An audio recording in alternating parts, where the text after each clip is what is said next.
바로 좀 정리를 바로 할 건데 보어 이전의 그러니까 보어 이전의 원자 모형은 그냥 굳이 다시 안 할게요. 뭐 이미 했었던 거기도 하고 선생님 전에 설명해줬던 거 하나도 기억 안 나는데요. 진짜 머릿속에 하나도 없어요. 라고 대답 안 해도 어차피 다 그런 상태인 건 알고는 있는데 그래도 일단은 뭐 그 보어 이전의 원자 모형 같은 경우는 그냥 학교 선생님 아무리 설명을 못하는 선생님이 해도 어차피 그냥 팩트를 짚는 그런 형태이기 때문에 거기 딱히 얘기할 게 없잖아. 그래서 보어 이전의 원자 모형은 그냥 시험 가까워져서 다시 외우든가 그때 가서 하고 일단 우리가 지금 할 거는 그냥 바로 보어 원자 모형부터 포인트만 좀 짚으면서 쭉 합시다.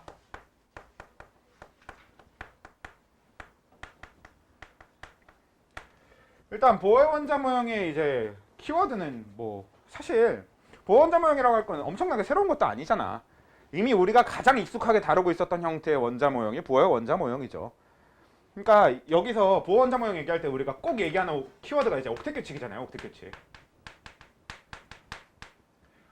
옥텟 규칙. 그러니까 옥텟 규칙이라고 하는 얘기가 되려면 그러니까 결국은 껍질에 대한 개념.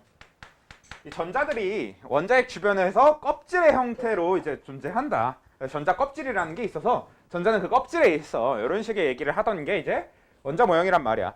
그래서 그 껍질 중에서 가장 안쪽 껍질에는 전자가 2개, 뭐 그 다음 껍질부터 전자가 8개씩 들어가라고 하는 너무나 좀 당연하게 쓰고 있었던 모형이 보어 원자 모형입니다. 그치? 뭐 딱히. 그래서 이 보어 원자 모형은 많은 얘기를 할 건 없는데 그 중에서 이제 우리가 초점을 맞춰서 봐야 되는 게 이제 요 수소선 스펙트럼 이것만 좀 보고 지나가면 되는 거였죠.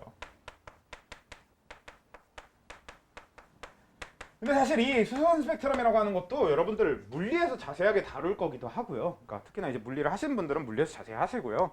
화학에서는 뭐 계산 이런 거 요즘은 잘 안 합니다. 어차피 물리에서 할 거기 때문에 화학 요쪽 그 보어 원자 모형 파트에서는요. 계산 이런 건 잘 안 시켜. 그래서 결국은 우리가 요 그 화학의 보어 원자 모형에서 해야 될 거의 포인트는 뭐 이런 겁니다. 그러니까 이 수소선 스펙트럼이라는 거는 결국 이제 수소를 갖다 놓고 얘한테 우리가 에너지를 주어. 에너지를 어떻게 줘? 몰라. 뭐 어떻게 주는지 방식 그런 건 물리에서 하는 거지. 정확하게 이건 물리 실험이지 화학 실험이 아니거든요. 그래서 그 얘한테 에너지를 어떻게 주는지는 물리에서 할 얘기고 우린 그냥 아무튼 에너지를 줬어. 근데 아무튼 에너지를 줬더니 수소들이 아무튼 에너지를 뱉는 거야. 그러니까 줬던 에너지를 뱉어요. 근데 그 뱉는 과정에서 얻을 수 있는 게 수소선 스펙트럼이다. 이런 정도로만 일단 이해하고 지나가도 되는 게 화학에서의 수소선 스펙트럼 실험입니다.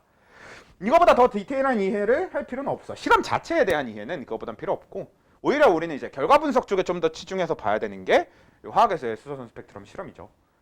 우리는 여기 결과를 어떻게 분석을 해야 되냐면 이런 식으로 얘가 방출하는 형태의 에너지들을 모아봤는데 그 중에서 우리 눈에 보이는 빛이 이제 뭐였어? 가시광선이었죠. 사실 이게 조금 이게 포인트가 좀 다른데 우리 눈에 보이는 빛이 가시광선이라기보다는요. 애초에 우리는 가시광선밖에 못 봐요. 그냥 너희들이 보고 있는 모든 건 전부 다 가시광선인 겁니다.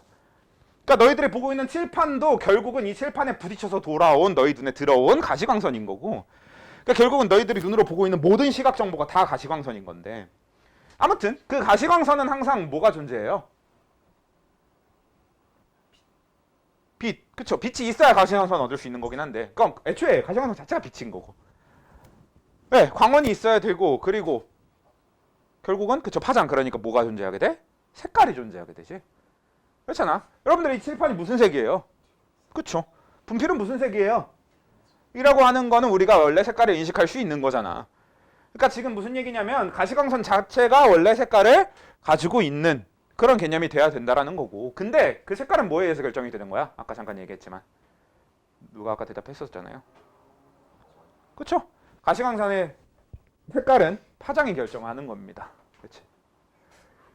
그래서 우리는 이 가시광선 영역에 대해서 그냥 얘기해 볼 만한 게 이건 이제 가시광선뿐만 아니라 지극히 물리적인 개념이긴 하지만 짚고 넘어가야 될 부분이 에너지가 파의 에너지는 커지면 커질수록 파장은 어떻게 된다?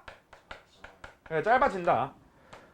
물리에선 이걸 계산도 하겠지만 우리는 계산은 안 할 거고 그냥 저렇게 개념적으로만 알고 있으면 됩니다. 그냥 무조건 파의 에너지는 많아지면 파장은 짧아져. 사실 파장의 개념도 뭔지도 몰라도 상관없습니다. 원래 파장의 개념은 이제 뭐 이런 식의 파가 있다라고 해봤을 때, 뭐 사인 함수처럼 막 이렇게 가는 이런 파가 하나 있다고 쳐봤을 때, 얘가 이제 한 번 해서 원래 여기로 돌아올 때까지가 이게 이제 한 파장이란 말이에요. 여기 요 길이가 이제 파장이고 뭐 이런 개념이 있을 수 있는데 어차피 우리는 파에 대해서 다루는 과목이 아니잖아. 화학이라는 과목 자체가. 그래서 우린 그냥 파장이 뭐예요? 모르겠는데 그냥 모르겠으면 그냥 두세요. 왜 파장이 뭔지 몰라도 아무 상관없냐면 여러분들이 결국 풀게 되는 문제는 아무튼 파장이고 그게 숫자로 다 적혀 있습니다. 막 640 나노미터고 680 나노미터고 막 이런 식으로 다 이렇게 파장이 숫자로 적혀 있어. 그럼 여러분들은 그냥 그거 보고 누구 파장이 더 큰지 숫자 보고 판단해 주면 돼요. 왜냐면 파장이 더 큰 애가 뭐 할 거니까 에너지가 더 작을 거니까. 그냥 그런 식의 비교를 위한 정도로만 사용할 거기 때문에 계산 같은 거 안 할 거기 때문에 거의. 그래서 그냥 봐주고 넘어가면 되는 건데 대신 이런 건 알고 있어야 되겠죠. 뭐 어떤 거냐면 그 우리가 볼 수 있는 가시광선 중에 가장 파장이 긴 애가 누구죠? 에? 적외선은 이미 뭐가 아닌 거야. 이미 가시광선이 아닌 거야. 눈으로 볼 수 없잖아. 그쵸? 빨간색이 우리가 눈으로 볼 수 있는 빛 중에서 가장 파장이 긴 애입니다. 그러니까 가장 에너지가 작은 거야. 그럼 이 얘기는 무슨 소리냐면 이거보다 에너지가 더 작으면 우리 눈으로 못 본다는 얘기입니다. 반대로 가장 파장이 짧고 가장 에너지가 큰 애가 누구야? 그치, 보라색. 그러니까 이것도 마찬가지로 이것보다 더 에너지가 많거나 이것보다 더 파장이 짧으면 우리 눈으로 볼 수 없는 건데 방금 얘기했던 그것들, 그러니까 얘보다 파장이 더 길고 에너지가 작아서 우리 눈으로 볼 수 없는 영역을 뭐라고 하고? 적외선이라고 하는 거지. 그리고 네.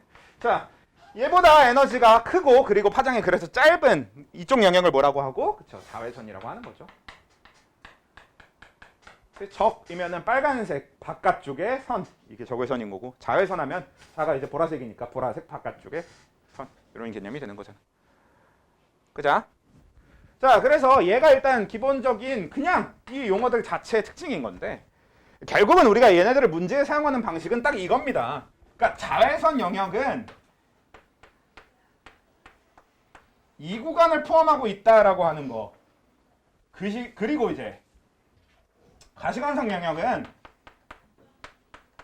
이 구간을 포함하고 있다라고 하는 거. 적외선 영역은 이 구간을 포함하고 있다라고 하는 거. 이게 이제 포인트가 되는 거지. 그러니까 우리는 이제 아래서부터 올라가게 될 건데 이걸 포함하고 있으면 무조건 자외선이고 이걸 포함하지 않으면 요 중에 골라. 이렇게 되는 거예요. 그러니까 뭐 저게 어떻게 쓰이는 건지는 조금 이따 얘기해 보더라도 그러니까 일단 기준은 이렇게 된다는 거야. 요 구간을 포함하고 있으면 자외선, 요 구간 포함 안 하고 있으면 요 둘 중 하나. 근데 요 구간 포함 안 하고 있는 애들 중에서 요 구간을 포함하면 가시광선, 요 구간 포함 안 하면 이렇게 올라가는 형태가 되는 거지. 만약에 적외선이 이제 N은 4하고 N은 3, 요 구간을 포함하도록 되어 있는데 저 구간까지도 포함을 안 하면 아예 얘기할 필요가 없을 정도의 파들이 됩니다. 아예 그냥 관측할 이유조차 없는 애들. 되게. 근데 그러니까 이 구간이라고 하는 게 뜻하는 게 뭐였어요? 우리 저 N이 뭐였지? 그렇죠? 얘가 이제 전자 껍질과 관련된 이야기였습니다. 우리가 N은 1이라고 하면 뭐 엄청난 표현 같아 보이지만 사실 엄청난 표현이 아니라 우리가 평소에 익숙하게 쓰고 있었던 그냥 그 첫 번째 껍질이란 표현인 거랑 같아요. 그냥 N은 1, 이게 첫 번째 껍질이란 표현인데 그러니까 우리가 알고 있는 전자 몇 개까지 들어가는 그 껍질, 두 개 들어가는 그 껍질을 얘기하는 거겠지. 그 다음에 N은 2 하면 그러니까 무슨 뜻이겠어? 두 번째 껍질, 그러니까 전자 8개 들어가는 그 껍질, 우리가 알고 있는 거. 리튬이나 이런 애들한테서 나타나는 그 껍질. N은 3 하면 세 번째 껍질, N은 4 하면 네 번째 껍질. 원래 정확한 표현으로는 주양자수가 1인 껍질, 주양자수가 2인 껍질, 주양자수가 3인 껍질, 주양자수가 4인 껍질 이렇게 표현하지만 일단 주양자수 얘기는 있다 하더라도 우리는 그냥 편하게는 첫 번째 껍질, 두 번째 껍질, 세 번째 껍질, 네 번째 껍질을 이런 식으로 표기한다라고 그냥 생각해도 되는 거라고, 당장. 근데 이제 얘는 다른 표현으로는 이제 우리 요 첫 번째 껍질은 정확하게 이제 K 껍질이라는 표현을 더 많이 쓰지. 짝대기 없으니까 국뽕 같은 건 아니고 그냥 말 그대로 K 껍질, 그렇죠? 그래서 얘가 이제 K 껍질이고 그다음 얘가 L 껍질, M 껍질, N 껍질 이런 식으로 가주면 되는 거겠죠. 그래서 K 껍질, L 껍질, M 껍질, N 껍질 이렇게 가주면 되는 건데 사실 K, L, M, N 이쪽은 제가 입에 잘 안 익어서 저는 잘 안 쓰는 표현이긴 한데 근데 시험에는 워낙 그냥 좀 많이 쓰긴 합니다. 그러니까 오히려 얘네들이 이제 정식 명칭에 더 가깝기 때문에 첫 번째 껍질, 두 번째 껍질, 세 번째 껍질 이런 표현보다 원래 K, L, M, N 이게 더 정식 표현이라서 저기에 익숙해지는 게 더 좋을 수도 있어요. 저는 좀 잘 안 쓰는 편이긴 합니다. 자, 아무튼 자 그래서 저 껍질들이 있는데 왜 이 구간을 포함했냐 아니냐가 자외선 영역을 결정하는 거였냐면 우리 요 각 껍질들은 결국은 각 껍질에 들어있는 전자들은 그 전자 상태에 맞는 에너지를 갖고 있게 되는 거였지. 그리고 전자는 원자에게 어떨수록 에너지가 어때야 된다 했어요. 그러니까 원자에게 가까운 전자는 에너지가 많아 적어. 적어. 핵으로부터 먼 전자들이 에너지가 많아야 돼. 그래야 원래 핵이라고 하는 거는 전자를 잡아당기는 놈이기 때문에 이 전자가 에너지를 많이 갖고 있어야 저 잡아당기는 힘을 이기고 멀리서 놀 수 있는 거고. 만약에 전자가 가진 에너지가 적으면 잡아당기는 힘을 그만큼 못 이기겠지. 그러니까 가까이서 놀아야 되는 거지. 이런 개념이 되는 거죠. 그래서 결국은 안쪽 껍질에 있는 애들일수록 에너지가 적고 바깥쪽 껍질에 있을수록 에너지가 많단 말이야. 그리고 그렇게 바깥쪽 껍질 중에서 자 이렇게 원자핵으로부터 계속 멀어지다 보면 어느 시점에 오게 되냐면 아예 이 전자들 중에서 원자핵으로부터 벗어나서 노는 애들이 있단 말이야. 이렇게 우리는 핵으로부터 벗어난 전자들을 뭐라고 표현해? 자유전자라고 표현하죠. 보통 이 자유전자는 물리에서 더 많이 다루긴 하지만 화학에서도 이온 하나 이런 개념 때문에 쓰긴 씁니다. 그렇죠? 이렇게 자유롭게 벗어나는 전자들은 자유전자라고 하는데 이걸 보호 원자명에서 뭐라고 표현하냐면 이 전자는 현재 무한대 껍질에 존재한다라고 표현할 수 있습니다. 이게 핵으로부터 벗어났다는 뜻이야. 너네 이제 수열이나 뭐 함수의 극한 이런 정도 개념은 좀 어느 정도 배우지 않았나? 그러면 이제 무한대라는 개념을 어느 정도 알고 있으니까 이건 뭐 수학적으로 어느 정도 이해되지? N은 무한대라고 하면 제 원자핵으로부터 벗어났다라고 할 만한 거 맞잖아요. 근데 여기서 중요한 건 실제로 여러분들이 계산할 일이 없기 때문에 이걸 식으로 외울 필요는 없지만 각 에너지 준위, 에너지 껍질들의 각 껍질들이 가진 에너지가 이렇게 된다는 사실이었죠. 그러니까 여러분들이 실제로 이걸 외워야 되는 건 아니야. 계산해 볼 일도 없어. 그냥 이해를 돕기 위해서 몇 가지 끄적여 볼게요. 그게 뭐였냐? 첫 번째 껍질은 그럼 대입하면 얘는 이제 1,4밀리가 되고 얘는 4분의 1,4밀리가 되고 얘는 9분의 1,4밀리가 되고 얘는 16분의 1,4밀리가 되는데 왜 앞에가 마이너스가 붙어 있냐면 우리는 전자의 에너지를 절대적으로 측정하는 건 불가능해요. 그래서 지금 이 숫자들은 다 어떻게 매겨진 거냐면 이 자유전자의 에너지를 0으로 놓고 이 자유전자보다 얼만큼 에너지가 적은 애들인지만 비교해서 표시해 두는 겁니다. 실제로 전자 세워놓고 야 너 에너지 얼마 있어? 라고 우리가 물어볼 수가 없잖아. 전자가 가진 에너지라고 하는 건 아직까지도 우리 제대로 측정을 해낼 수가 없습니다. 얘가 진짜 갖고 있는 에너지 총량이라고 하는 건 계산할 수가 없으니까 기준을 잡아놓고 이 자유전자의 에너지를 0으로 기준을 잡아놓고 얘보다 얼만큼 적은지를 표시해뒀다. 이 정도로 생각해주면 돼요. 이게 무슨 뜻이냐면 N은 무한대. 그러니까 자유전자가 K 껍질에 있는 전자가 되려면 1,4밀리만큼 방출해야 된다는 뜻입니다. 반대로 K 껍질에 있는 이 전자가 그러니까 주행자수가 1인 첫 번째 껍질에 있는 전자가 무한대에 있는 전자가 되려면 1,4밀리만큼 흡수해야 되는 게 되겠지. 그러니까 자유전자가 두 번째 껍질에 있는 전자가 되려면 4분의 1,4밀리만큼 방출해야 되고 두 번째 껍질에 있는 전자가 자유전자가 되려면 4분의 1,4밀리만큼 흡수해야 된다는 개념인 거라고. 우리가 이런 식으로 전자가 이동하는 걸 전자의 전이라고 하는데 이때 무한대와 주양자수가 2인 껍질 사이의 전이의 에너지가 4분의 1,3,1,2겠죠. 왜냐면 얘는 0이고 얘는 4분의 1,3,1,2니까. 근데 N은 1하고 N은 2 껍질의 에너지 전이 차이가 이때 에너지 전이의 에너지가 4분의 3 곱하기 131이란 말이야. 즉 이건 무슨 얘기? 요 한 구간이 나머지 모든 무한대까지를 전부 포함한 거에 3배의 에너지를 가지고 있습니다. 그렇기 때문에 이걸 포함했냐 안 했냐가 자외선이냐 아니냐를 결정할 수 있겠지. 무조건 이 구간을 포함하는 순간, 이걸 포함하는 순간 나머지 전체보다 에너지가 커지니까 무조건 자외선. 그리고 이 구간 빼놓고 생각하면, 요만큼은 날려놓고 생각하면, 이제 여기 안에서 얘기할 때는 마찬가지로 요 3하고 무한대까지의 차이가 9분의 131이란 말이에요. 근데 2하고 3 사이의 차이가 36분의 5 곱하기 131이에요. 요 2하고 3 요 사이의 차이가.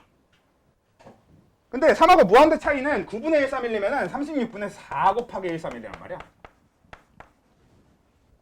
그러니까 3에서 무한대까지가 이만큼인데 그거보다 2하고 3 차이가 훨씬 큰 거지. 훨씬 아니고 이거는 그렇게 크게 차이는 안 나지만, 그러니까 나머지 무한대계보다 큰 거면 엄청 차이가 큰 거라고 봐도 되잖아.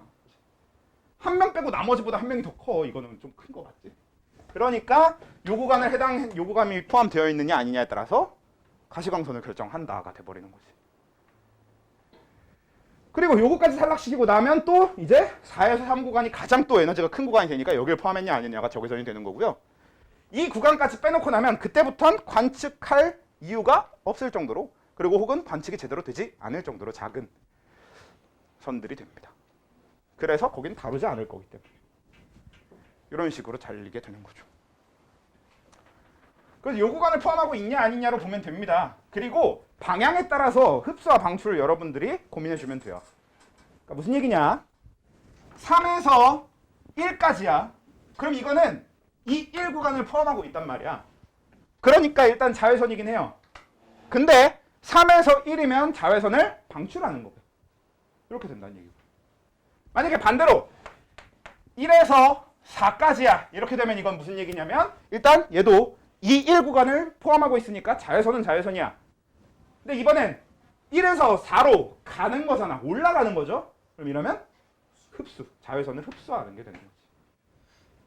이런 식으로 판단해 주면 된다고. 만약에 2에서 4야. 이렇게 되면 얘는 이 1 구간을 포함하지 않게 되니까, 그리고 3, 2 구간은 포함하고 있으니까 가시광선일 텐데, 그리고 얘는 가시광선을 흡수하는 게 되겠죠. 이런 식으로 방향하고 이렇게만 판단해가지고 어느 영역의 빛을 흡수하고 어느 영역의 빛을 방출하고 이런 거 위주의 질문이 됩니다.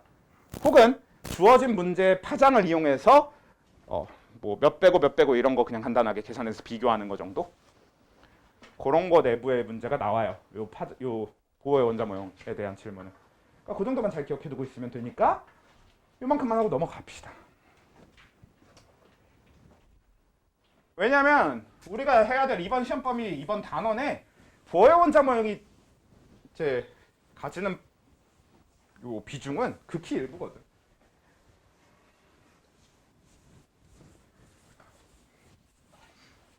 옛날에는 이제 이 보호의 원자 모형이 더 자세하게 내용이 많았는데, 요즘에는 이제 물리에서 물리 1에서 보호 원자 모형에 대한 거를 많이 설명을 하다 보니까 화학 1에 아예 물리 1한테 다 넘겨버린 것 같아. 그래서 화원이 여기를 자세하게 안 다루더라고.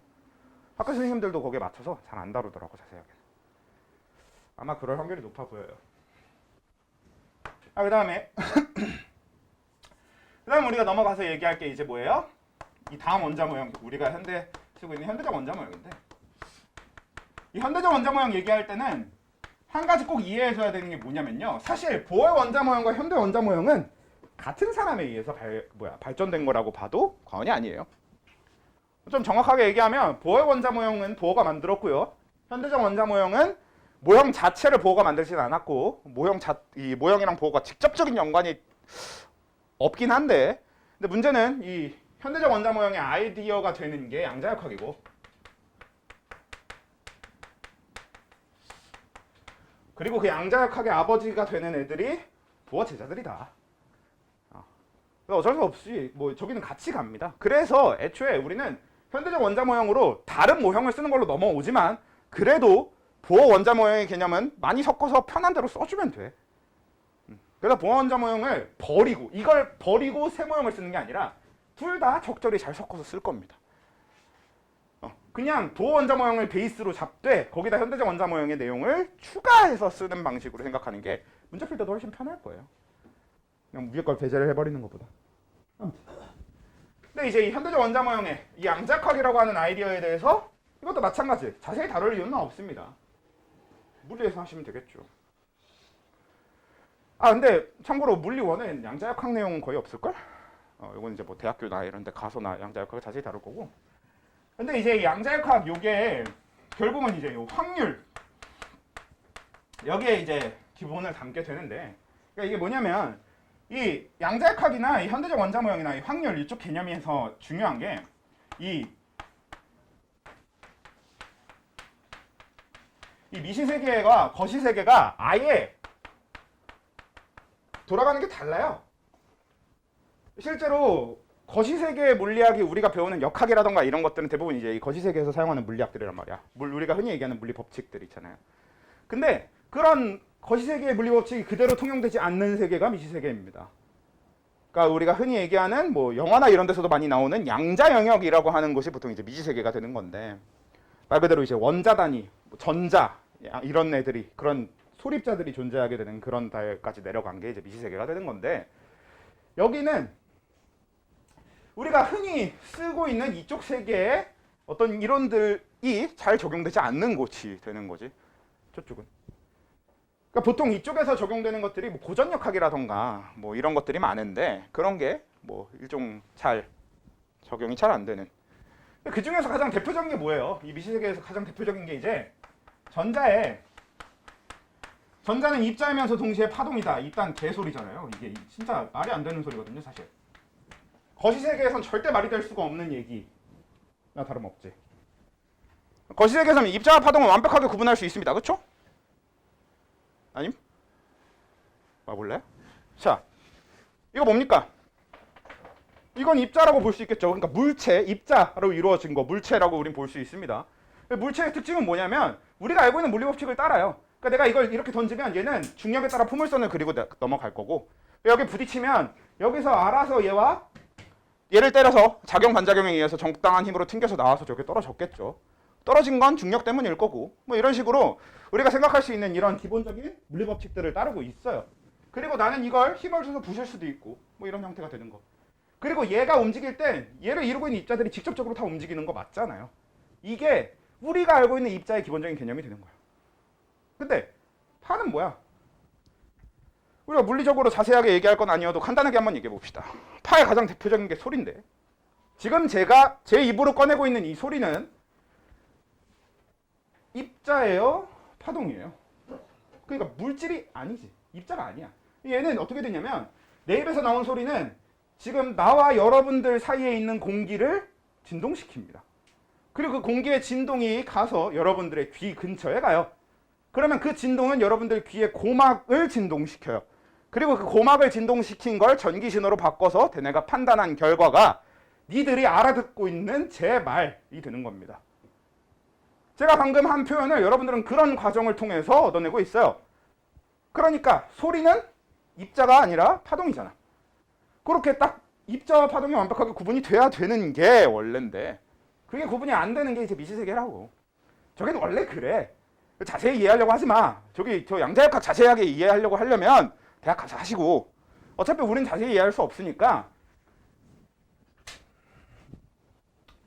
그리고 진짜 실제로 양자역학을 처음에 연구한 사람들도 이걸 자세히 이해했기 때문에 그렇게까지 엄청난 걸 만들어낸 게 아니라, 자세히 이해할 수 없다라는 걸 인정하고 다른 식으로 접근을 한 게 사실 양자역학의 시작입니다. 그래서 그들은 이제 어떻게 하기로 한 거냐면, 어차피 우리는 얘는 입자성도 되고 파동성도 돼. 지금은 일단 그 당시에도 이미 이거에 대한 계산식을 다 얻어냈단 말이야. 그러니까 파동방정식이라는 게 있고요. 뭐 이렇게 다 있어요. 계산은 할 수 있어. 결국 계산식을 다 얻어내긴 했는데, 얘네 계산식은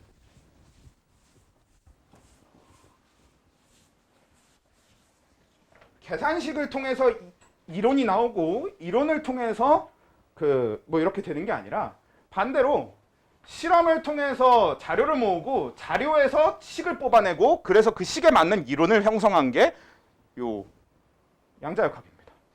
그러니까 사실 본대로 식을 만들었고 그게 맞도록 이론을 만들었어. 이게 원래 이제 양자역학인 거지. 그래서 이제 잘 이해가 안 되는 거야. 근데 시간이 지나고 나니까 꽤 잘 들어맞고 있는 거죠. 아직까지도. 그냥 그런 거라고 보시면 되는 게 이제 양자역학인데. 그래서 이 현대적 원자 모형의 가장 기본적인 아이디어는 뭐냐면 어차피 전자는 우리가 뭐 마음대로 알 수 있는 게 아니더라. 그러니까 얘는 입자이면서 동시에 파동인데 그렇게 생각하면 우리가 알고 있는 거시세계에서 연구했던 모든 건 다 쓸 수가 없고, 근데 얘네들은 보고 있으니까 입자고 보지 않을 때는 뭐 파동이고 뭐 이렇다는데 너무 어렵잖아요. 그래서 아예 확률적으로 접근을 해서 어떻게 해버린 거냐면, 그러니까 나는 그럼 이제부터 전자를 1000만 번 관측할 거야. 자, 이건 뭐냐면 눈이 6개인 1부터 6까지의 눈이 있는 주사위가 있다고 쳐봅시다. 자, 그러면 자, 내가 여기서 숫자 6을 뽑을 확률이 몇이죠? 6분의 1이죠. 내가 이 주사위를 던져서 숫자 6을 뽑을 확률이 6분의 1이야. 그래서 내가 이 주사위를 12번 던졌어. 그럼 6이 몇 번 나옵니까? 그건 이론적으로 그렇죠. 근데 실제로 그래 안 그래? 뭐 안 그래요. 절대 안 그럽니다. 실제로 주사위 던져보면 절대 안 그래. 그게 이제 여러분들이 알지 모를지 모르겠지만 원래 그게 이제 독립시행이라고 하는 거의 기본적인 정의죠. 그러니까 우리는 그렇게 예상을 해볼 수는 있어. 확률적으로, 이론적으로. 하지만 독립시행이기 때문에 각각의 6분의 확률의 확률이 존재할 뿐, 그게 진짜 모였을 때 6분의 1이 된다라는 보장은 없어. 단 어떻게 하면 그게 보장되기 시작해요?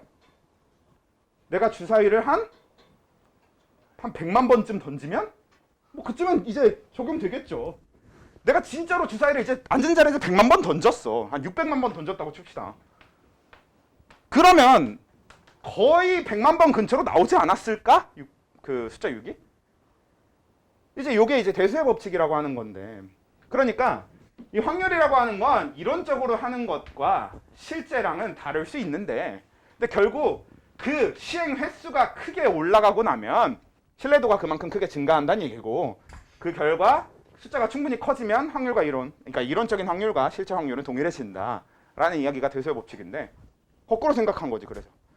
그러니까 우리는 충분히 많은 횟수를 통해서 그냥 이걸 실제 값이라고 인정해 버리자가 돼버린 게 양자역학의 시초인 겁니다. 그래서 그냥 전자를 1000만 번 관측해요. 그게 현대적 원자 모형이에요.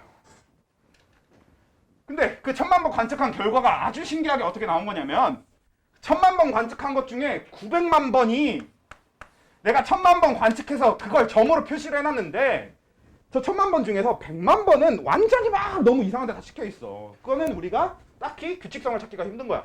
근데 나머지 900만 번의 점이 다 특정 지점에 저 구 모양 안에 다 몰려 찍혀 있는 거야. 그럼 저 자체를 우리는 규칙성이라고 판단하겠다. 이게 사실 현대적 원자 모형의 시초입니다. 그러니까 사실은 막 되게 똑똑하게 만들어진 것처럼 보이지만 어떻게 보면 되게 주먹구구식인 거지. 완전 노가다를 통해서 만들어낸 거긴 해요. 그래서 이게 이제 우리가 얘기하는 현대적 원자 모형, 즉 오비탈의 개념이 되는 겁니다.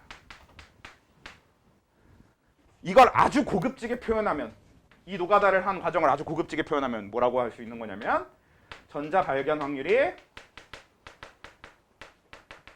90%인 지점까지를 시각화한 함수, 궤도 함수, 이런 식으로 표현한 게, 아주 고급지게 표현한 게 이제 오비탈이다. 실제로 한 짓은 뭐다? 그냥 전자 1000만 번 관찰하기. 이게 실제 한 짓인 겁니다. 아무튼 이제 이런 식이 된다라고 생각하시면 돼요. 그래서 이게 오비탈인데 그 중에 첫 번째 발견된 게 뭐다? S오비탈. 그렇죠? 그 중에 저렇게 첫 번째 저렇게 발견하다가 저렇게 해보니까 S오비탈, 제일 처음에는 구형 오비탈이 발견되더라. 그래서 수소나 헬륨 같은 애들은, 얘들의 전자는 다 이 S오비탈로 해결이 됐었는데, 그리고 이제 리튬으로 넘어가 봤더니 리튬의 S오비탈을 보면요, 리튬의 전자 중에서 2개의 전자만 이용을 해보면 리튬의 2개의 전자는 얘와 동일한 S오비탈입니다만, 여기서 잠깐 여러분들한테 얘기해 줄 포인트가 뭐가 있냐면요, 실제로 수소와 헬륨의 S오비탈의 크기를 비교해 보면 달라요. 어떻게 다르게? 헬륨의 s오비탈이 더 크기가 작습니다. 그래서 헬륨의 s오비탈에 들어있는 전자들의 에너지가 실제로 더 작아요. 왜 그렇겠어? 그렇죠. 헬륨의 원자에게 양성자 수가 더 많으니까. 그러니까 핵 전하량이 더 크기 때문에. 더 세게 잡아당기고 있으니까 전자들은 그만큼 더 안으로 끌려 들어가게 되어 있어요. 같은 에너지를 갖고 있더라도 더 끌려 들어가게 되어 있는 거고, 그러니까 평균적으로 에너지는 더 작아지게 되어 있는 거지. 이런 개념을 갖고 있는 게 이제 기본적으로. 그래서 같은 s오비탈끼리 비교를 해도 이게 원자 번호가 달라지면 서로 에너지가 달라집니다.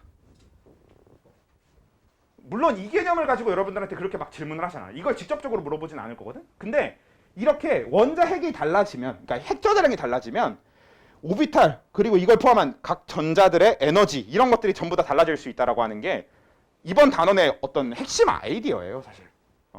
이 핵 전하량이 굉장히 그런 거에 영향을 많이 준다. 이게 이제 이번 단원의 핵심 아이디어입니다. 잘 기억을 해두고 있어야 되는, 잘 이해를 해두고 있어야 되는 부분이지. 아무튼 s오비탈은 이렇게 되는데 이제 리튬으로 넘어갔더니 리튬의 전자 나머지 하나는 이거보다 더 큰 s오비탈.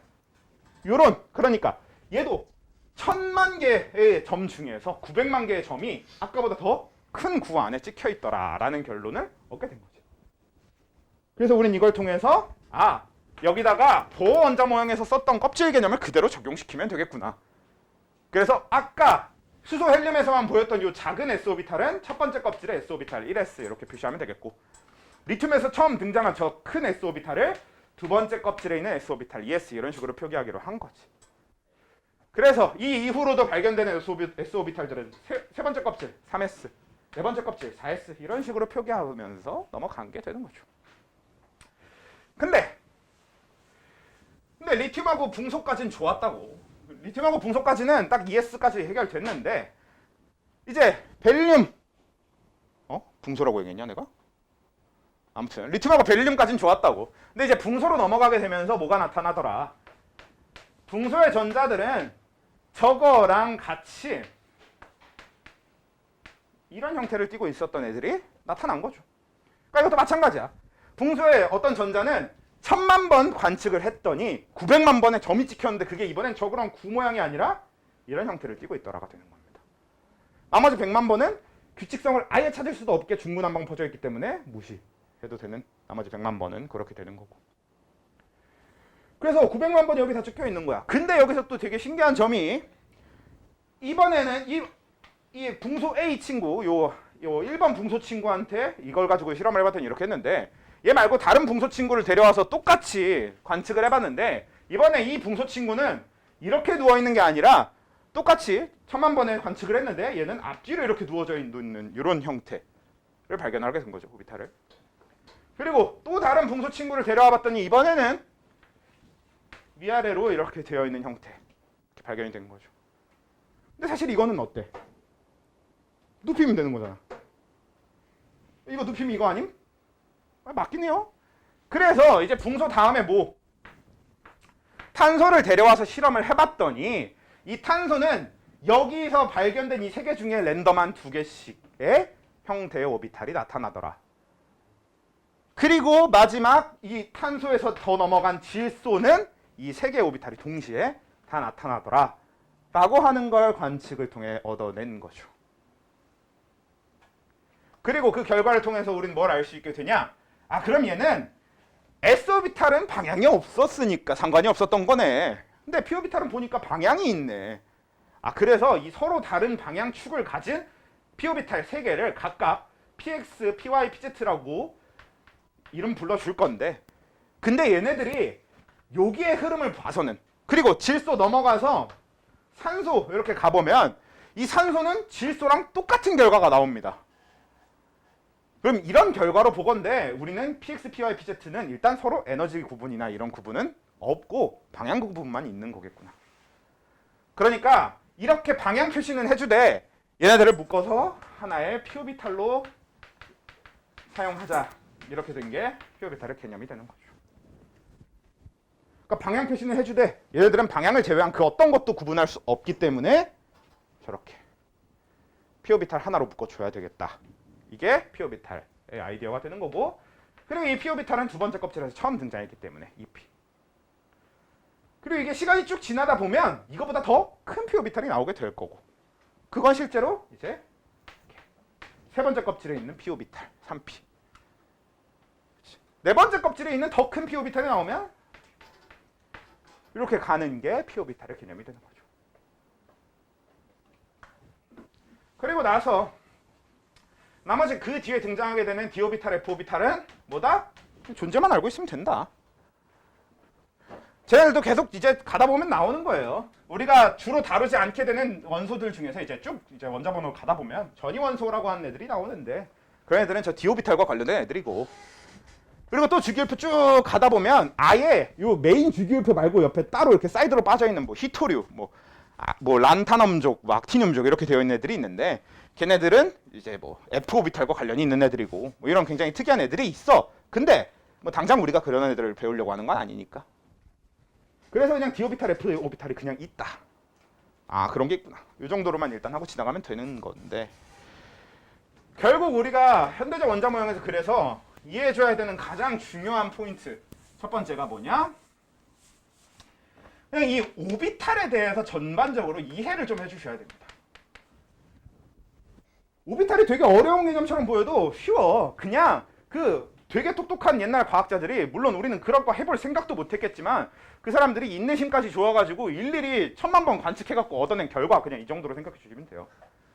물론 거기서 규칙성을 찾아낸 것도 뭐 엄청난 거죠. 그렇긴 해도 아무튼 이제 그런 식으로 만들어낸 함수, 확률 함수가 되는 게 이제 오비탈이다. 이렇게 봐주시면 되는 거고요. 그래서 그 오비탈이라고 하는 게 s 오비탈, p 오비탈 이런 것들도 이제 s 오비탈은 뭐 방향성이 없어. 요 s 오비탈 이거는 가장 이 보원자 모형에서의 껍질의 개념과 가장 그냥 비슷하게 흘러갑니다. 1s, 2s, 3s 얘네들이 그냥 원형인데 구형인데 크기만 커지잖아. 그러니까 원래 우리가 알고 있는 이 껍질, 보원자 모형에서의 껍질의 개념과 가장 비슷하게 흘러간단 말이에요. 근데 이제 거기서 좀 비틀어져서 좀 틀어져 있는 게 p 오비탈이 되는 거겠지. 얘는 생긴 것도 원형, 구형이 아니라 이렇게 되어 있는 거고, 이렇게 되어 있는 거고. 이런 오비탈 전반적인 것에 대한 좀 이해, 이런 게 일단 요 현대 원자 모형에서 필요한 첫 번째 포인트가 되는 거고, 이제 현대적 원자 모형에서 두 번째 포인트가 뭐예요? 싸움의 원리. 근데 싸움의 원리를 얘기하기 전에 세 번째 포인트인 파울리, 베타 원리부터 얘기하고 오자고. 지난번에도 이런 순서로 했었잖아요.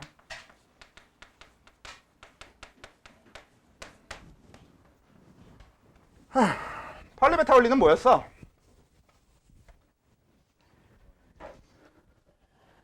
우리가 아까 이미 얘기했다시피, 자, 원자핵은 전자를 잡아당겨요.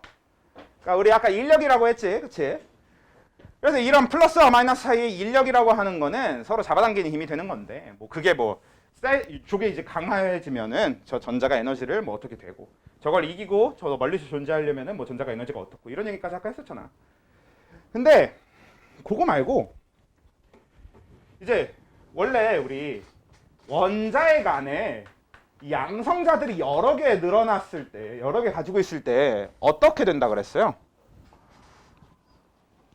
반발력이 엄청 커진다라고 했었습니다. 왜? 원래 플러스끼리는 서로 어떻게 하니까?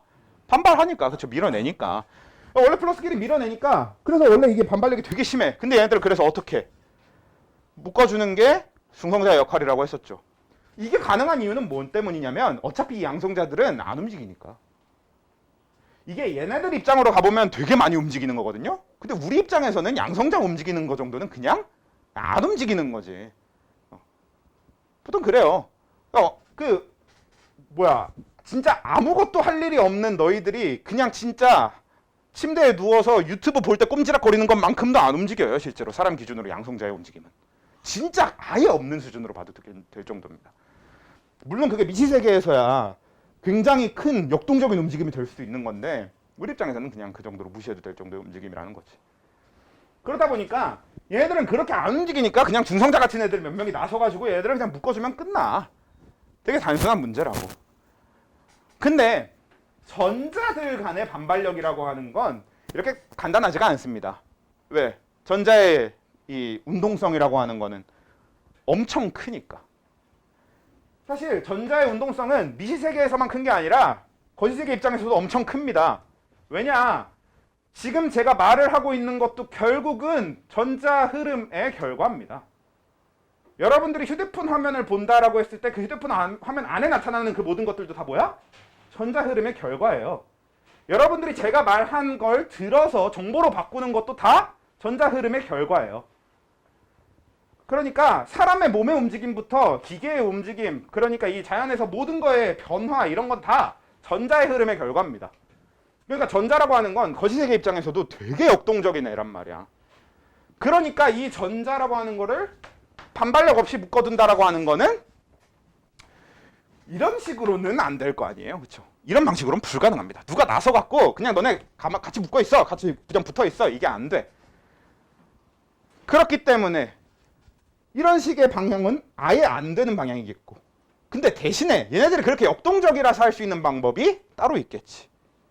그게 뭐였냐면 애초에 전자기력의 기본이 되는, 그러니까 원래 전기력과 자기력은 하나의 힘이다. 그러니까 전류가 있으면 자기장이 있고 자기장이 있으면 전류가 있다. 여기서 그대로 가져와서, 그러니까 이건 뭐다? 전자의 움직임은 곧 전류기 때문에 얘네들은 자기장을 형성한단 말이야. 그럼 얘네들끼리 반발력은 누가 안 도와줘도 자기들끼리 최소화시킬 수 있습니다. 어떻게 하면 되니까? 서로 자기장에 방해가 안 되게 만들면 되니까. 그리고 그 방법이 뭐였어? 네, 스핀 방향을 반대로 하는 거였죠. 그래서 이 전자가 서로 스핀 방향이 반대인 이런 전자들끼리는 어떻다? 서로 자기장이 방해를 하지 않아서 반발력이 엄청나게 작아지더라. 그러니까 이 둘은 동시에 존재 가능해져요. 근데 대신에 그 결과 또 어떻게 되냐면 이런 방법으로 반발력을 최소화시켰기 때문에 절대로 2개 이상의 전자가 한 번에 모일 수 없게 되겠지. 왜냐면 A가 존재하는데 얘와 반대로 존재하는 거가 이렇게 같이 있을 때 얘의 반대는 얘랑 똑같으니까 같이 모일 수가 없잖아요. 그렇지? 그러니까 이 둘이 정반대면 이거 이상으로 모일 방법이 없어지는 겁니다. 그래서 이 파울리 베타 원리에는 2가지 이제 의미가 있게 되는 거지. 이 파울리 베타 원리는 이 전자들이 서로 스핀 방향을 반대로 해서 자기력을 최소화하더라라는 걸 얘기하는 거긴 하지만 그 결과적으로 전자들이 최대 몇 개까지만 모일 수 있게 되는 거야? 2개까지만 모일 수 있게 되는 거죠. 어디에? 한 궤도 안에. 하나의 오비탈 안에 2개까지 모일 수 있게 되는 결론이 되는 겁니다. 이게 이제 첫 번째 중요한 파울리 베타 원리였던 거예요. 그렇죠? 다음 두 번째 싸움의 원리는 어떻게 되는 거야? 뭐 사실 싸움의 원리가 첫 번째지만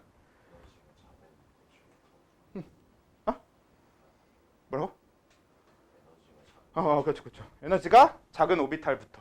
그러니까 얘는 뭐 사실 똑같은 말이긴 해도, 그러니까 좀 설명을 하자 그러면 얘기가 좀 다를 수도 있는데, 그러니까 원래 싸움의 원리라고 하는 거는 이런 흐름인 겁니다. 전자들이라고 하는 거는 계속 얘기하고 있다시피 에너지라는 걸 가져. 근데 또 동시에 세상에 이 자연의 이치라고 하는 것 중에 뭐가 있냐면요.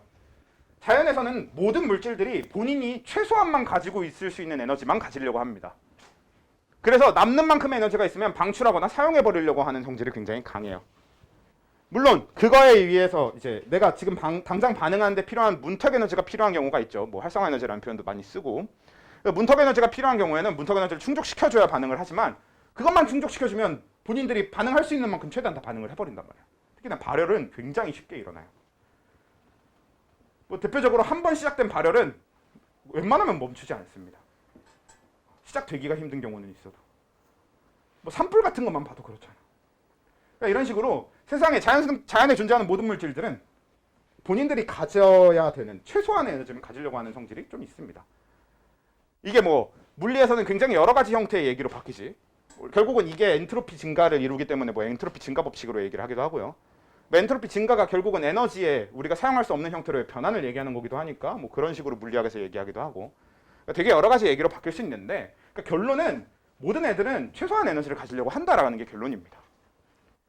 그렇기 때문에 전자들은 알아서 본인이 가질 수 있는 최소한의 전자만 가지고 원자핵 주변에 존재하게 될 거고, 그러면 당연히 알아서 차곡차곡 에너지가 낮은 형태의 운동부터 시작할 겁니다. 그래서 가장 낮을 수 있는 애들은 1s 오비탈의 형태의 궤도를 갖게 되는 거고, 그보다 에너지가 조금 더 많은 애들은 2s 오비탈의 에너지를 갖게 되는 형태의 운동을 하게 될 거고, 이런 식의 흐름으로 가겠지. 왜냐면 서로 다 에너지가 제일 적으려고 해도 어차피 1s 오비탈의 전자는 2개 이상 못 들어가니까.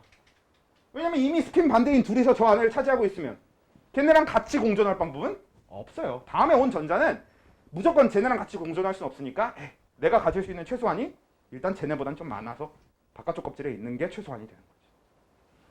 이런 방식으로 쌓여가는 형태가 되는 게 어쩔 수 없는 당연한 건데, 우린 그런 식으로 말고 반대로 받아들여 주자는 거잖아. 왜냐면 결국은 이 얘기는 지들이 그렇게 배치되는 거를 그냥 지들이 그렇게 배치된다 말고 우리가 배치해본다라는 개념으로 생각해보면 낮은 것부터 채워간다라고 이해하면 제일 편하게 접근할 수 있는 거잖아요. 그게 쌈의 원리지.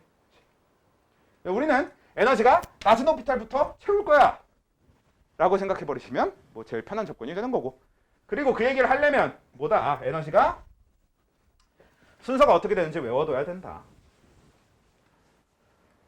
그래서 어떻게 하면 되냐? 1S 딱 해놓고 그 다음부터는 그냥 SP 하면 됩니다. 3S, 3P, 4S, 4P, 5S, 5P 이렇게 딱 그냥 쭉 가면 되는데, 단지 여기까지는 그냥 2S, 2P, 3S, 3P까지 그대로 가면 되는데 4S랑 4P 사이에는 3D 하나 집어넣어주면 되겠고, 5S와 5P 사이에는 4D 하나 집어넣어주면 되겠고, 이런 식이 되는 거야. 어차피 F까지는 다룰 일도 없으니까. 만약에 저기서 한 번 더 가려고 하면, 만약에 6S, 6P 얘기를 하려면 여기서 6S, 6P 해놓고 이 사이에다가 5D 이렇게 집어넣으면 되는 이런 느낌이 드는 거죠. 저게 이제 싸움의 원리, 그 에너지 순서가 되는 건데, 어차피 우리가 주로 다루는 쪽은 한 이쯤까지가 된다. 조금 틀린 말이긴 해. 우리가 주로 다루는 쪽은 여기기 때문에 d 오비탈에 대한 얘기는 아예 할 일도 없긴 하지만, 근데 적어도 이제 우린 오비탈 단원에 들어왔으니까 최대한 한 이 정도까지는 많이 다루게 됩니다. 저게 무슨 물질이 있는지도 모르면서 그냥 저 오비탈 자체는 좀 다뤄요. 실제로 4p 오비탈과 관련된 4p 오비탈의 전자가 들어있는 물질 중에서 여러분들이 아는 게 거의 없어요. 아니, 얘기를 하면 알겠지만 너네 4주기 원소 뭐 있는지 알아? 거의 모르잖아. 근데 어떤 물질을 갖다 놓고 얘가 4주기였어요 이러면 아 이건 가능해도, 보통 이제 4주기가 누구다 이거는 잘 모르는 경우가 많으니까. 보통 너네가 알고 있는 4주기가 딱 칼륨 칼슘에서 끝나는 거잖아, 그치? 그래서 딱 여기까지만 이제 주로 다루는 원소가 되는 건데, 대표적으로 뭐가 있냐? 브로민이 4주기 원소죠. 그리고 아이오딘이 5주기 원소고, 뭐 그런 식으로 이제 있을 수 있는데, 아무튼 그렇게 얘기하면 는 할 수 있어도 뭔지 뭐 그렇게 잘 모르니까. 아무튼 이 정도만 기억을 하시면 되는 게 되고요. 싸움의 원리는. 우리는 이제 낮은 것부터 채워간다. 이제 이걸 조금 요 밑에 거랑 같이 개념을 이제 접목시켜서 해보면, 이제 싸움의 원리 같은 경우는 자 1s 오비탈, 자 이거는 방향성 없이 한 개 오비탈로 되어 있었고 파울리 베타 원리 가져와서 그러면 전자 2개 들어가고, 그럼 이게 무슨 뜻? 첫 번째 껍질에 전자 2개 들어간다라는 얘기로 결론이 나는 거였죠. 그리고 이제 우린 그 다음에 이 1s 오비탈이 가득 차고 나면 그 다음에 우린 2s 오비탈을 데려올 겁니다. 그래서 얘한테 전자를 채우게 될 텐데, 얘는 한 개의 오비탈로 되어 있단 말이야. 그쵸? 구형 오비탈, 방향성 없고 하나의 오비탈. 그럼 얘한테 요 밑에 거 전자 가져와서, 그러니까 요거 파울리 베타 원리에 의해서 전자 채우고 나면, 자 이렇게 s 오비탈 여기다가 전자를 채우고 나면 2개 이렇게 차게 될 거고, 근데 그 옆에 있는 p 오비탈 이제 데려오면 여긴 전자가, 얘 p 오비탈은 오비탈 몇 개짜리였어? px, py, pz. 서로 다른 건 하나도 구분 안 되고 방향만 구분돼서 이렇게 세 개로 나눠 놓은 겁니다. 그렇게 방향만 구분되는 3개의 오비탈로 되어 있기 때문에 총 들어갈 수 있는 전자가 6개. 그래서 우린 두 번째 껍질에 8개 들어간다. 이렇게 꼭대 규칙이 되는 거고, 그 다음에 세 번째 껍질도 어떻게 되는 거예요?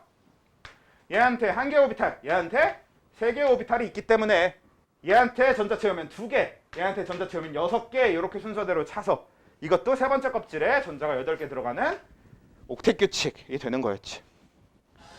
그리고 사실 이건 네 번째 껍질, 다섯 번째 껍질 계속 가도 옥텟 규칙은 그래서 계속 성립을 하긴 합니다. 그리고 여기서 이제 세 번째 주기부터 이 3D 오비탈의 존재가 이제 생기면서 우리는 어떤 논의가 가능해지게 되냐면 이제부터 확장된 옥텟 규칙이라고 하는 얘기가 가능해집니다. 그러니까 무슨 얘기냐? 황 자체로서 존재할 때는요, 옥텟 규칙을 완벽하게 만족합니다. 그리고 혹은 황이온, 이거는 옥텟 규칙을 만족시켜요. 근데 황이 다른 물질들과 화학적으로 결합하기 시작하면 8개를 넘는 전자를 갖는 경우가 엄청나게 많아요. 황은 가장 대표적으로 굉장히 여러 형태의 결합을 하거든요. SO3, 3산화황, SO2, 2산화황, SO, 1산화황은 거의 뭐 실제로 볼 일 없는 물질이고, 그다음에 SO4, E-, 우리 황산 이온이라고 하는 이온이 되기도 하고요. 이런 식으로 황이라고 하는 거는 굉장히 여러 가지 형태의 산화물 혹은 이제 여러 가지 형태의 물질을 만드는데, 그런 과정 중에 황의 변화를 보면요, 실제로 황은 가장 바깥쪽 껍질에 전자 수가 8개를 초과해 버리는 경우가 굉장히 많습니다. 그리고 그건 원래 가능해. 왜냐면 싸움의 원리로 순서대로 채우다 보니까 요 다음엔 4S가 올 차례이긴 해도 이거는 아무리 3D가 4S보다 에너지가 크다는 얘기인 것 뿐이지, 그래도 3D는 세 번째 껍질에 있는 오비탈입니다. 그래서 3S, 3P 다 찼네? 그러면 전자 더 쑤셔 넣으면 4S에 들어가겠지 하고 전자 쑤셔 넣으면 3D에 들어가요. 그래서 공결합을 할 때 다른 전자를 충분히 추가로 세 번째 껍질에 받아올 수 있는 상황인 게 황입니다. 그 얘기는 전자 껍질을 추가하지도 않고도 공유결합을 할 수 있다는 얘기이기 때문에 굉장히 자유로운 공유결합이 가능해지는 거지. 그리고 그건 옥텟 규칙을 만족하지 않는다라고 부르지는 않습니다. 그래서 우린 이 형태를 확장된 옥텟 규칙이라고 불러요. 말은 되게 복잡한데 간단하게 정리해보면 뭐야? 그냥 8개 이상 가져도 됨. 왜? 난 그럼. 약간 그냥 이런 형태로 가면 돼요. 그냥 얘는 그래 원래. 뭐 황이랑 원래 3주기부터는 8개 이상 가져도 된대. 지들이 그렇게 만들었대. 이렇게 가져가면 되는 게 확장된 옥텟 규칙입니다. 실제로 여러분들도 딱 그렇게만 쓸 거야. 확장된 옥텟 규칙이 적용되는 경우이다. 요거는 그냥 중심 원자나 이런 애들, 황이나 이런 애들 갖다 놓고 얘네들이 전자수 8개 넘어갔으면, 그냥 최각 전자수가 8개가 넘어갔으면 그냥 그렇게 넘어가 버리면 되는 거예요. 오케이? 그 다음에 자, 정신없어. 원래 아까 좀 쉬었으면 좋았을 것 같은데 그냥 쭉 합시다. 쭉 하고 조금 일찍 끝내자. 이왕 이미 그 쉴만한 구간은 이미 넘어와 버렸고 그냥 끝까지 달린 다음에 일찍 끝냅시다. 자, 4번. 자, 싸움의 원리랑 파울리 베타 원리 다음에 이제 나와야 되는 게 뭐냐? 훈트 규칙이다. 근데 이거는 방금 얘기한 부분도 굉장히 중요한 겁니다.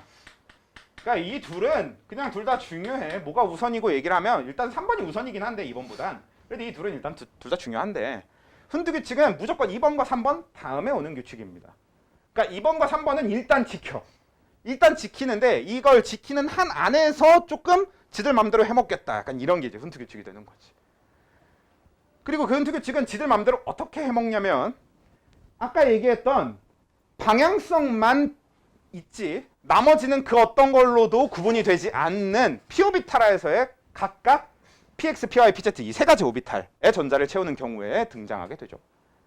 그러니까 s-오비탈은 싸움의 원리로부터 자유로울 수가 없는 오비탈입니다. 왜냐면 s-오비탈을 하나 채워놓고 나면 그 다음 전자는 무조건 그 s-오비탈에 마저 채우는 것밖에 방법이 없잖아. 그 s-오비탈이 마저 다 안 찼는데 다음 오비탈로 넘어갈 방법이 원래 없습니다. 기본적으로. 그래서 싸움의 원리는 무시할 수가 없어요. 근데 이 s-오비탈, s-오비탈에서나 그런 거고 p-오비탈은 px, py, pz는 에너지로서 구분이 안 된다고. 방향만 구분이 되지. 그러니까 px, py, pz는 싸움의 원리에서는 서로 구분하지 않아요. 그러니까 여기서 이제 어떤 걸 해버리냐면 훈트 규칙이 이제 뭐냐면 홀전자수 최대.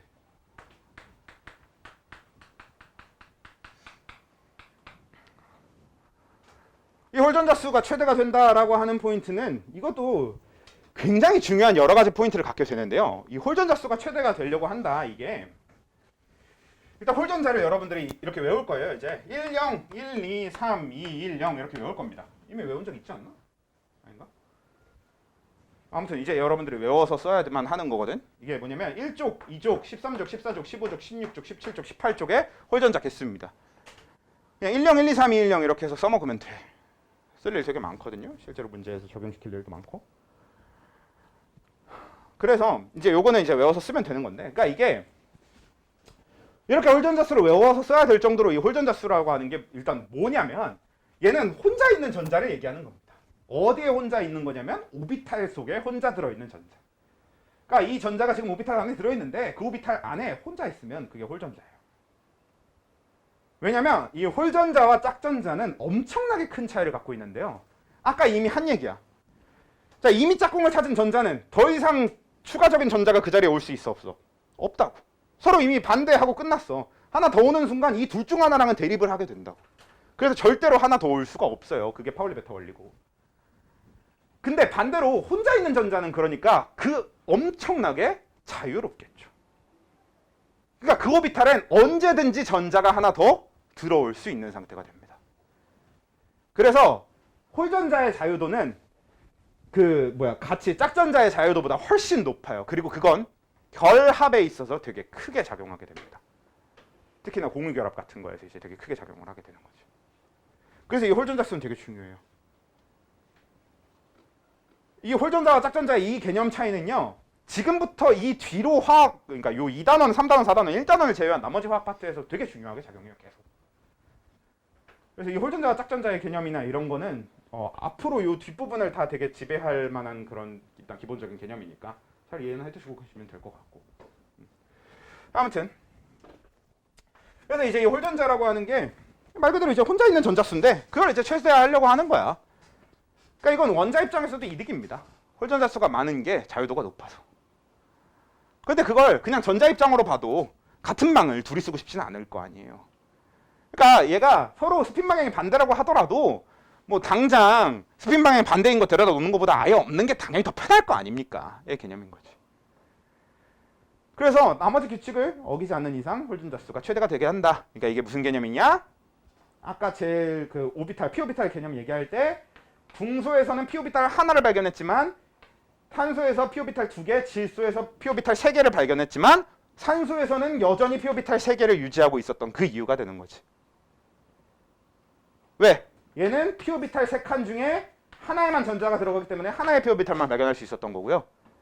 탄소는 3칸 중에 2개의 전자가 들어있기 때문에 우리는 2개의 오비탈만 발견할 수 있었던 건데 질소 같은 경우는 3개의 오비탈에 각각 다 전자가 들어가 있을 전자가 다 들어있기 때문에 질소에서는 3개의 오비탈을 전부 발견할 수 있었고 근데 산소가 되면 어쩔 수 없이 쌈의 원리에 의해서 이걸 다 채울 때까지는 다음 오비탈 나오면 안 되니까 이런 식으로 되기 때문에 산소는 질소와 마찬가지로 3개의 오비탈만 계속 꾸준히 이렇게 발견이 되는 거지. 그러니까 앞에 1s, 2s까지 합치면 이제 5개. 얘는 이제 3개, 4개, 5개, 5개 이런 식의 흐름이 되는 거죠. 이게 이제 뭐다? 혼주 규칙이다. 오케이? 그러니까 규칙 자체는 그렇게 크게 어렵지는 않을 거예요. 특히나 이제 뭐 사실 까먹었어도 지난번 내용이 그래도 얼추 떠올릴 법도 하기도 하고 그게 아니더라도 한번 이해를 해두고 나면 막 어려운 내용만은 아니니까 규칙 적용 자체에 있어서는 그렇게 어려운 내용만은 아니니까 그래서 괜찮을 텐데 그래도 좀 기본적인 근본적인 좀 이해를 해주면 좋은 게 좀 많아요. 뒤에서도 쓸 수 있는 것들이 많습니다. 원래 이제 원래 그 지식의 누적이라는 형태의 과목이다 보니까 앞에서 배운 건 뒤에서 써먹게 돼 있거든. 뭐 이렇게 얘기하면 보통 이제 1단원에서 배운 거를 그러면 우리 계속 써먹어요 이렇게 얘기를 하면 되게 무서운 일 같이 느껴지긴 하지만 근데 1단원에서 배운 걸 계속 써먹는 게 그렇게 1단원에서 문제 풀듯이 써먹진 않을 테니까 걱정 안 하셔도 되고요. 그냥 그 기본적인 개념적인 것들만 써먹을 거니까. 그래도 문제에서 여전히 막 1g당 몇 몰 막 이런 걸 물어볼 거거든요. 1g당 원자수가 보고 이런 걸 물어볼 건데 그때 그래도 그걸 막 1단원처럼 계산시켜갖고 구하라고 하진 않을 거고 그냥 뒤에 개념에다가 그냥 아주 살짝 계산을 더하는 정도로만 쓰일 겁니다. 그러니까 아무튼 자, 이렇게 흘러왔고 이제 마지막 우리는 뭐만 하고 끝날 거냐면 양자수만 하면 이제 끝이 날 거 맞지? 맞아요. 이 정도랑 이제 양자수만 하고 오늘은 이제 마무리를 할 거예요. 원래 우리가 실제로 지난번에 양자수까지 진도를 나간 상태에서 중간고사 준비를 들어갔던 거잖아요. 그래서 우리가 딱 그거 정리까지가 오늘의 목표고요. 그래서 다음 주까지 문제를 조금 풀어 오실 수 있으면 좋겠어요. 광문분들을 제외하고 나머지 분들은 다 문제를 풀어 오실 수 있을 거긴 하니까. 그렇죠? 다 풀어 올 필요가 없을 수도 있어요. 뭐 따로 집에서 안 풀어도 돼. 풀라고 부른 거니까 와서 풀든가. 집에서 풀어 올 자신 없으면 와서 풀라고 부른 거니까 와서 풀든가. 그래서 아무튼 그렇게 하시면 되겠고. 그리고 이제 이 뒤에 부분의 내용들이 요 2단원이 보통 이제 수능 입장을 좀 얘기해 보면 수능 화학을 선택할 사람이 몇 명이나 될지 모르겠지만 아무튼 수능 입장에서 얘기를 해보면 요 2단원의 역할이 뭐냐면요. 이 2단원이 시간 끌기 역할입니다. 여기가 이제 한 2, 3등급 킬러 형태로 쓰이긴 쓰여요. 근데 이게 2, 3등급 킬러라고 하는 게 틀려서 이 문제들을 틀리기 때문에 2, 3등급 킬러로 쓰이는 게 아니라 얘네들이 시간을 되게 많이 잡아먹게 만들어요. 그래서 맨 마지막 페이지에 접근하기까지의 시간은 얘네들이 다 잡아먹어. 그러고 나서 마지막 페이지에 있는 문제를 그래서 그 풀 시간이 없게 만드는 역할을 하는 애가 이 2단원 쪽이에요. 여러분들이 여기는 푸는 시간이나 이런 훈련에 있어서 좀 더 집중을 해야 되거든요. 사실 앞에 양적 관계는 사실 빨리 풀 수 있고 없고도 중요하긴 중요한데 사실 그건 풀 수 있고 없고가 먼저인 파트였잖아요. 그렇잖아. 거기는 그냥 풀 수 없으면 장땡이야. 오히려 시간이 남아. 뭐 건들지도 못하면은 시간이 남는단 말이야. 근데 그런 단원에 비해서 여기는 대부분 다 풀만은 해. 결국 노가다 하면 끝에 결국 답은 다 나오게 되어 있어요. 근데 그게 각 문제당 얼만큼 걸리느냐가 되게 중요한 단원입니다. 여기는. 아무튼 그래서 좀 빨리부터 훈련을 시작하려고 하는 거고 문제 풀이를 시작을 해야 되겠고 문제 풀이를 해야 되겠는데 아무튼 이제 양자수로 넘어가 보면요. 이제 이 양자수라고 하는 거는 뭐냐면 그냥 전자의 주소야, 주소. 말 그대로 진짜 전자의 주소입니다. 그러니까 뭐냐면 전자 너 어디 살아? 라고 물어봤는데 나 여기 살아 라고 얘기해주면 좋겠지만 그럴 리는 없잖아. 그리고 실제로 전자가 정확하게 어디 사느냐를 콕 집어서 정해둘 수는 없는 거고. 그러니까 대신에 이 전자가 어디 살아라고 하는 걸 우리가 깜짝이야. 우리가 이해하기 편한 형태로 조금 표현해 두자. 이게 결국은 양자수라는 개념입니다. 그러니까 진짜로 전자의 주소 같은 개념이 되는 거죠. 그래서 우리는 이 전자의 주소를 4개의 숫자로 표기해 둘 건데 첫 번째가 이제 주양자수다. 이 주양자수는 기호는 n을 쓰는데 기호보다 중요한 건 그러니까 얘가 껍질 주소. 그러니까 이거는 보어의 원자 모형 때 이미 결정을 해준 주소인 거지. 첫 번째. 이 껍질 주소는 어떻게 돼요? 그냥 1s 오비탈이면 1, 2s 오비탈이면 2, 3s 오비탈이면 3, 4s 오비탈이면 4, 2p 오비탈이면 2, 3p 오비탈이면 3, 4p 오비탈이면 4. 말 그대로 그냥 숫자 적으면 돼. 말 그대로 지금 얘가 지금 이 전자가 어디 껍질에 있어? 그냥 적으면 돼. 수소 맨 안쪽에 있는 전자 어디에 있어? 주양자수 1. 당연. 맨 앞칸 1. 끝. 헬륨에 있는 2개의 전자는 전부 다 맨 앞칸에 주소가 1, 1. 끝. 이렇게 적히겠죠. 리튬 같은 경우는 리튬에 셋을 데려다가 주소를 적으라고 하면 둘은 맨 앞자리에 1을 적을 거고 한 놈은 2를 적겠지. 요게 주양자수 개념의 전부지. 그래서 이주기 원소의 맨 끝에 있는 네온 같은 걸 데려온다고 하더라도 그냥 1 적는 애 2, 2 적는 애 8 이렇게 되는 겁니다. 그냥 주양자수라고 하는 건 정말 단순하게 흘러가는 거야. 껍질수. 그냥 껍질 주소니까. 그렇죠? 얘는 뭐 크게 얘기할 건 없습니다. 물론 이 주양자수는 계산적으로 엄청난 값어치를 가지고 있는 숫자입니다. 아까 에너지 준위 계산에서도 마이너스 n제곱분의 131이라는 식을 이용해서 에너지 준위를 직접적으로 계산하는 데 쓰이는 숫자기도 했고요. 얘네들은 각 오비탈, 그러니까 각 껍질에 들어가는 전자수나 그리고 각 껍질에 들어있게 되는 오비탈 수 같은 걸 결정하는 계산으로도 써먹을 수 있어요. 근데 그런 거 되게 부차적인 계산에 쓰이는 것들이고 그냥 기본적인 건 일단 주소의 개념이라는 걸 먼저 머릿속에 잡아두는 게 더 중요합니다. 사실 개인적으로 막 그걸 막 식화해가지고 식으로 막 이렇게 하는 사람들도 있긴 있는데 나는 개인적으로 그거 했을 때 더 빠른지 아닌지 나는 체감이 잘 안 되거든. 그래서 한번 본인들이 편하면은 더 빠른 속도가 될 수도 있으니까 그건 참고로 우리 프린트에 있긴 있었어. 우리 프린트에 다 있거든요, 식은. 그러니까 보고 그걸로 이용해서 풀었을 때가 더 빠르다면 그걸로 하는 게 좋긴 하겠죠. 사실 저는 잘 모르겠어요. 저는 그냥 하는 게 더 편하긴 한데 애초에 이제 나는 훈련이 충분히 많이 됐기 때문에 애초에 저는 학생 입장이 아니잖아요. 그래서 나는 에이 그걸 뭐 식으로 풀어 그냥 풀면 되지 이러고 있는 걸 수도 있고 학생 입장에서는 식을 쓰는 게 더 편할 수도 있으니까 그거는 일단 문제 풀어보면서 본인들이 판단하는 게 조금 더 정확할 것 같아요. 제가 어떻게 얘기하는 것보다. 근데 아무튼 지향자수는 이렇게 있고요. 그 다음에 이제 그 다음에 넘어가서 두 번째로 적히게 되는 게 부양자수인데 부양자수 기호가 항상 헷갈려. 얘만 좀 헷갈려. 얘가 L이었는지 M이었는지 정확하게 헷갈리는데 M? L 맞지? L. 그래서 얘가 이제 얘는 뭐냐? 오비탈 주소. 까지는 거죠. 그러니까 어디 살아 했는데 일단은 껍질. 난 여기 껍질 살아까지는 얘기를 했는데 근데 뭐 1번 껍질이면 어차피 오비탈이 하나니까 더 특정 안 해줘도 되는데 문제는 2번 껍질부터는 ES 오비탈만 있는 게 아니라 EP 오비탈도 있잖아요. 그러니까 몇 번째 껍질에 어떤 오비탈에 살아까지는 적어도 설명을 해줘야 되는 거니까 그런 오비탈에 대한 주소가 되는 거고 얘는 그냥 우리 편의상 숫자를 매겨놨다라고 생각해버려도 괜찮습니다. 이렇게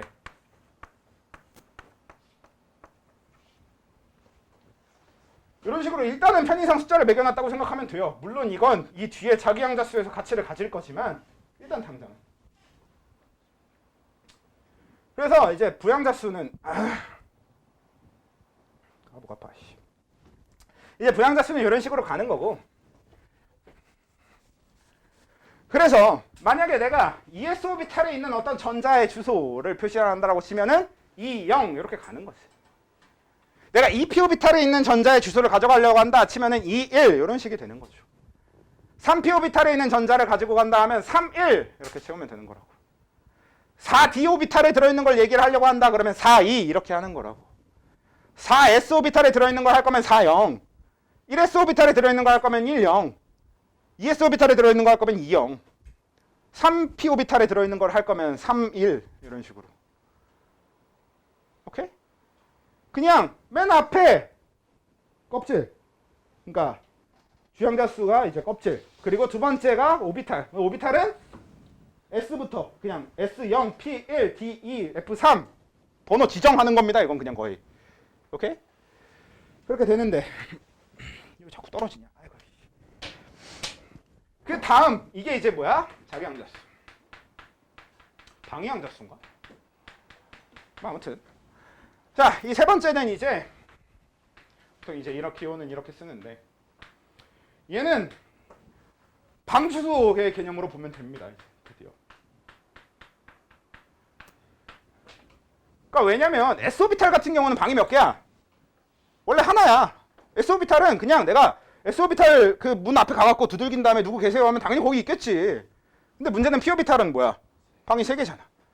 그러니까 일단 저는 EP오비탈에 살아요 라고 얘기를 하긴 했어. 근데 EP오비탈에 내가 찾아가 보니까 방이 3개잖아. 어느 문을 두들겨야 돼? 그러니까 주소가 하나 더 필요하겠죠? 그게 이제 이게 되는 거지. 그래서 얘는 이제 뭐다? 아까 얘기했다시피 방향을 제외한 그 어떤 것도 구분되지 않는 오비탈들이기 때문에 그 방향만을 이용해서 표시를 해야 되고 그래서 그 방향 구분이 되도록 정해놓는 숫자가 자기양자수가 되는 겁니다. 그리고 이 방향 구분을 위해서 필요한 저 양자수는 각 부양자수를 기준으로 풀만 붙여주면 이제 되는 거예요. S오비탈은 어차피 0이기 때문에 풀만 붙여도 0이야. 그리고 실제 방의 개수도 1개니까 0 하나면 돼.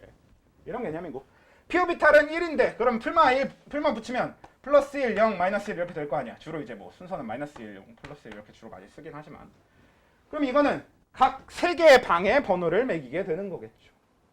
P오비탈은 실제로 오비탈 3개로 되어 있으니까 우린 이런 식으로 방향을 표시해서 이제 얘기할 수 있게 된다는 얘기인 거지. 그러니까 D오비탈은 마이너스 2, 마이너스 1, 0, 1, 2 이렇게 5개의 숫자가 가능해지잖아요. 그리고 실제로 D오비탈은 전자가 10개까지 들어갈 수 있는 5개의 오비탈로 되어 있는 5개의 방향만 다르고 에너지는 같은 오비탈로 이루어져 있고요. F 오비탈은 마이너스 3, 마이너스 2, 마이너스 1, 0, 1, 2, 3 즉 7개의 숫자.